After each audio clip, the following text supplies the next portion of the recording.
Do you think you know the story of Gideon? Get ready for a surprising twist that will challenge all your expectations. You will want to be part of this journey filled with unshakable faith, bold decisions, and swift victories that defy logic itself. This video will uncover the secrets behind the incredible tale of Gideon, a story that goes far beyond a simple battle. Don't miss the chance to be captivated by a narrative that promises not only inspiration, but a completely new perspective on one of the Bible's most fascinating characters. Be prepared for an impactful revelation that will leave you eager to watch until the very end. I am Gideon, and in this story, I recount my journey. I grew up under the oppression of the Midianites during the reign of their empire, a ruthless regime that subjugated my people with severe tyranny. This was our reality, a tragic unfolding resulting from the sins we committed against the Lord. As punishment, we were delivered into the hands of the Midianites for 7 long years, a period during which we suffered under their cruelty. During this time, we built strongholds, caves, and shelters in the mountains, seeking to survive their relentless attacks. The Israelites, in their desperation, even sold their harvests just to face the brutal invasions of the Midianites and Amalekites, as well as the destruction of their lands by the people of the East. They took all our produce, leaving us with nothing to eat.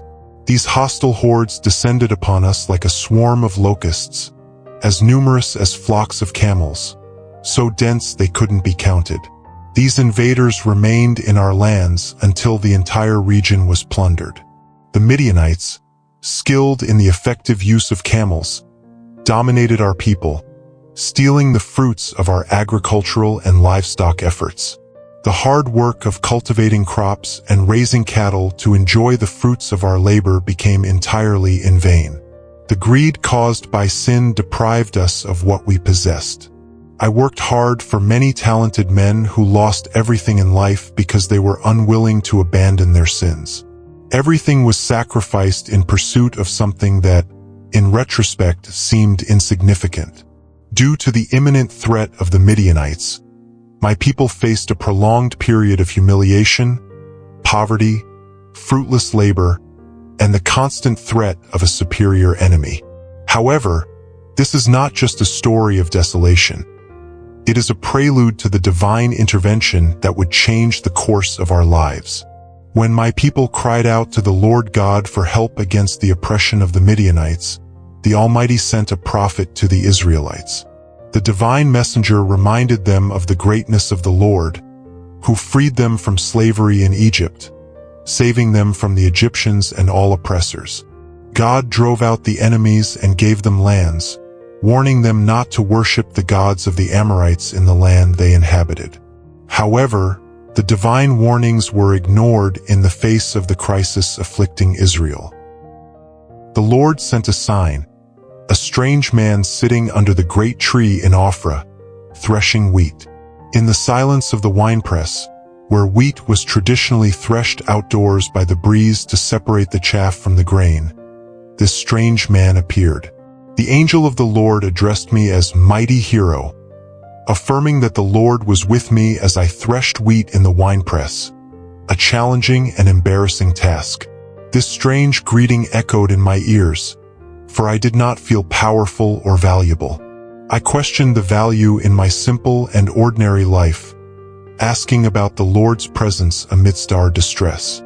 I inquired about the miracles our ancestors told us about, arguing that even though God brought us out of Egypt, it seemed he had abandoned us before the Midianites. The mysterious man, imbued with a singular strength, spoke to me with determination, declaring that the Lord was with me. Despite my hesitation and insecurity about my own abilities, he urged me to go in the strength I had and save Israel from the Midianites, for I was being sent by God. Feeling like an ordinary man and uncertain about my capabilities, I hesitated to accept the great mission entrusted to me. I could not see myself as someone capable of performing extraordinary feats for the Lord God, considering myself insignificant and hesitant before the responsibility of saving Israel, being from the weakest clan in the whole tribe of Manasseh and the least in my family. The divine man assured me firmly that he would be by my side and that I would annihilate the Midianites as if facing a common opponent. It was hard to believe that I, an ordinary man, was to embark on an extraordinary journey, which began with an apparently impossible task in the face of the greatness of the Midianite Empire, a powerful world. I questioned my ability to defeat them as a single individual in a confrontation against an empire before which I was insignificant.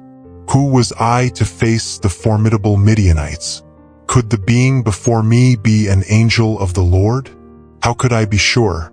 I decided to test the authenticity of this divine encounter by proposing a sign of confirmation. I asked if it was appropriate to request a sign or revelation that would confirm the heavenly origin of the message. I responded to the mysterious being that, if I had found favor in his eyes, he should show me a sign that confirmed he was who he claimed to be. I asked him not to leave until I returned with my offering and placed it before him. Quickly, I went back home, prepared a young goat, and, in a basket, placed flour and a bit of water to bake unleavened bread. Carrying the meat in a basket and the broth in a pot, I presented them to the stranger under the immense tree. He instructed me to place the meat and unleavened bread on a rock and pour the broth over them. I followed his instructions to the letter. Then something extraordinary happened. The man touched the meat and bread with the tip of the staff in his hand, and fire erupted from the rock, consuming everything I had brought in an instant. He vanished. At that moment, the realization struck me. This was not a simple man. It was the angel of the Lord. In awe, I cried out, "Sovereign Lord, I am doomed. I have seen the angel of the Lord face to face." This fiery miracle, along with other aspects of this experience, convinced me that all this came from the Lord. The appearance of the angel of the Lord, although entirely human in presence, reassured me with comforting words, guaranteeing that I would not face death as a result of this divine revelation. In gratitude, I erected an altar to the Lord in Ophrah and named it Yahweh Shalom, which means the Lord is peace. This altar remained as a testimony in Ophrah, a structure where offerings and sacrifices were made for high religious purposes. Platforms with flat surfaces were common in my time. Even our ancestor Noah built an altar to the Lord after leaving the ark. On various occasions, God instructed the construction of altars after performing miraculous acts of deliverance. The purpose of these altars was to serve as memorials, helping future generations remember the glorious works of the Lord. The law prescribed that any altar made of stones should be built with natural uncut stones, as the use of tools on the stones would defile them. In building the altar in Ophrah, I performed this act as an expression of worship and consecration to the Lord, with whom I had just had a face-to-face encounter. I no longer feared God, but revered him in gratitude for his interventions in my life. That same night, the Lord instructed me to take the second bull from my father's herd, the one 7 years old. The instruction was to tear down the altar dedicated to Baal, destroy the Asherah pole beside it, and sacrifice the bull as a burnt offering on the altar, using the wood of the Asherah pole as fuel. The additional challenge was to cut down the Asherah pole, which was an object of worship in honor of the pagan goddess Asherah or Astarte.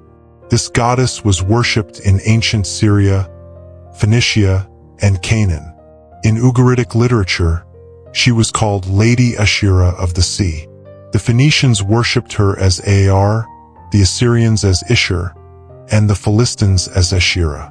After the death of Joshua, the worship of Asherah plagued Israel due to the incomplete conquest of the land of Canaan.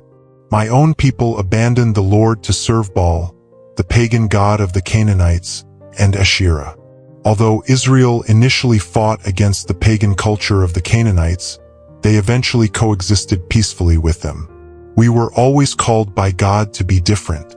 This was the divine standard set for Israel, with the intention of standing out among the surrounding nations. Unfortunately, they did not follow this guidance, and disobedience always brought painful consequences and spiritual chains. While Joshua led with faith in God and believed in the prophet's promises, his generation knew the Lord. However, as generations passed, this connection was lost, and the new generation no longer knew God. The nation plunged into a state of incomplete obedience and commitment. Instead of driving out the Canaanites, they were influenced by their wicked pagan worship. Now, facing the challenge of confronting the worship of Asherah, the fertility goddess, I felt the weight of this responsibility on my shoulders. Asherah was often represented by an unbranched tree trunk planted in the ground, carved to symbolize the goddess. Worship sites dedicated to her were commonly called groves. Despite the overwhelming responsibility, I knew I couldn't escape this challenge imposed by the Lord. God has complete aversion to idolatry, for it triggers his divine wrath upon those involved. Idolatry brings curses upon the people and the land, provoking God's anger, contaminating and polluting both. So, with 10 of my servants, I executed the Lord's orders. I chose to perform the task at night, fearing the other members of my father's household and the townspeople of my community, where Baal worship was already practiced. God called me to first set my house in order, and the following morning, as the town began to stir, a surprising discovery was made. The altar of Baal had been demolished, and the Asherah pole beside it was cut down. In its place, a new altar was erected, displaying the remains of the sacrificed bull.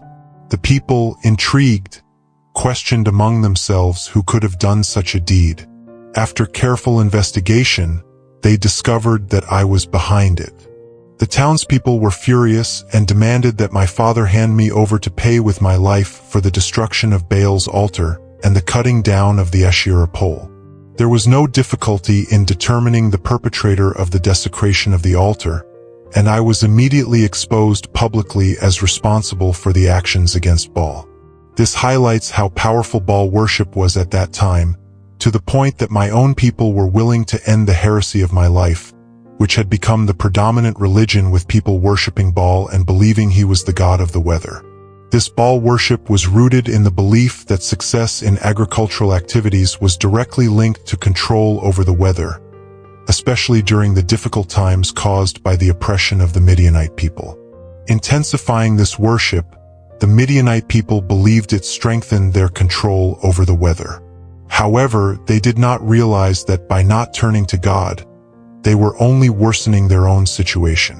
When confronted by the crowd, my father interviewed and questioned the fervent defense of Baal.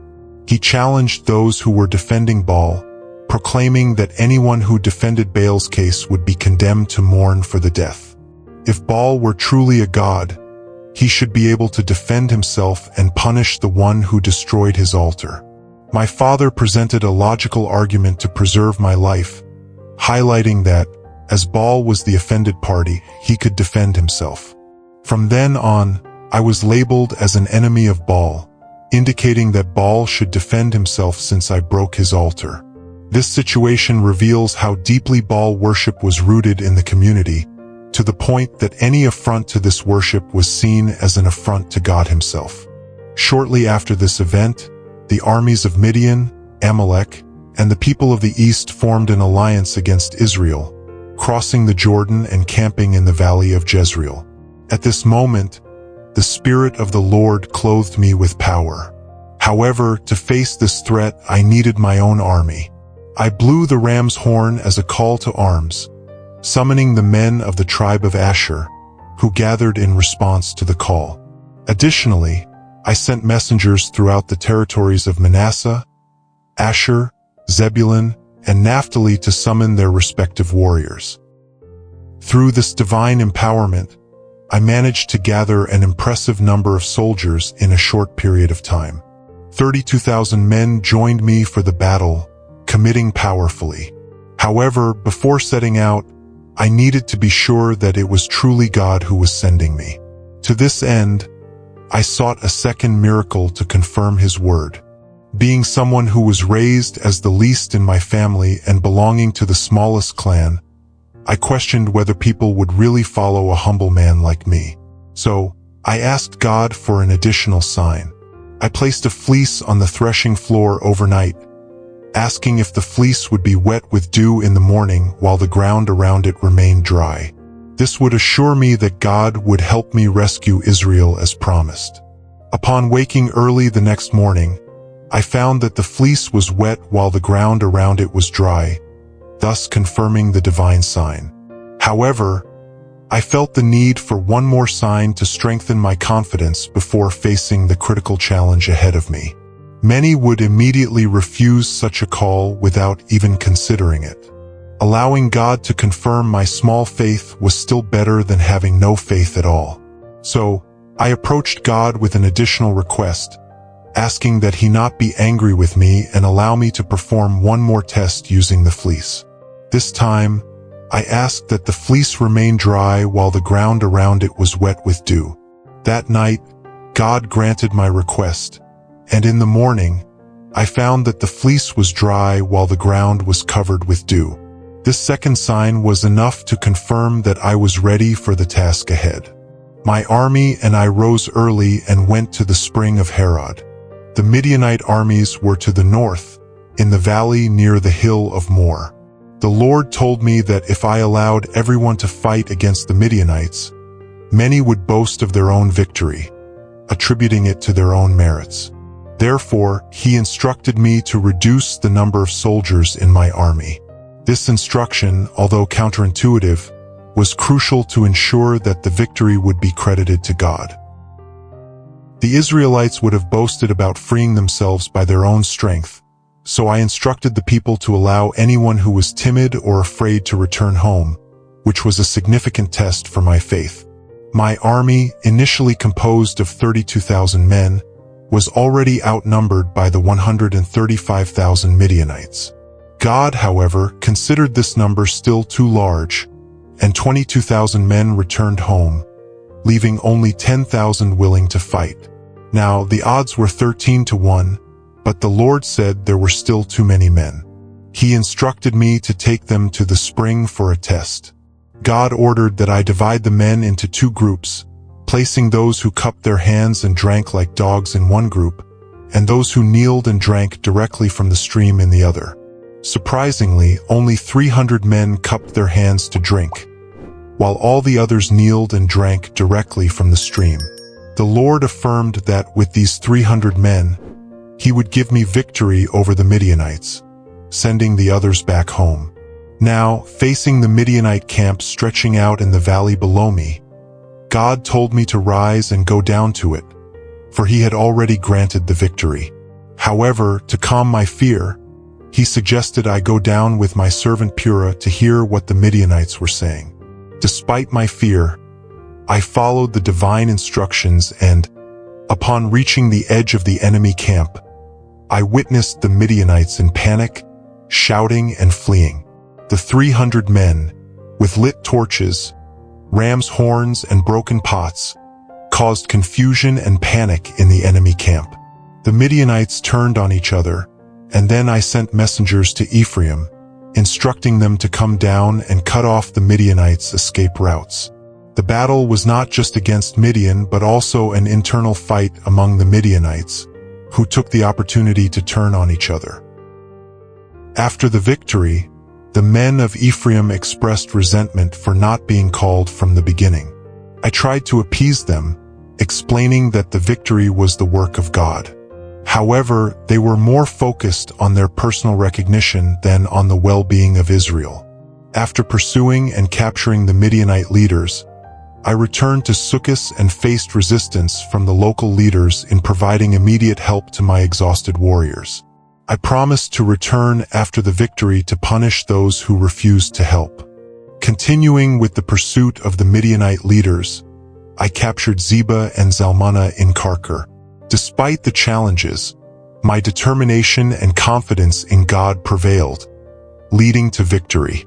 Upon returning to Sukkot, I found 77 elders and local leaders and punished them with thorns and briars from the desert for their reluctance to support us during the fight. I refused the Israelites' offer to rule over them, reaffirming God's sovereignty over Israel.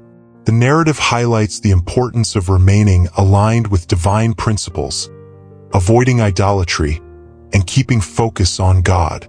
After the victory, the Israelites expressed gratitude through contributions used to create a sacred ephod.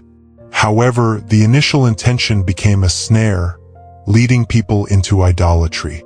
This emphasizes the importance of avoiding distractions and staying focused on God. My journey was marked by challenges and triumphs, demonstrating the strength and endurance we all possess. I hope my story inspires others to embrace their destinies, overcome adversities, and never underestimate the power of God.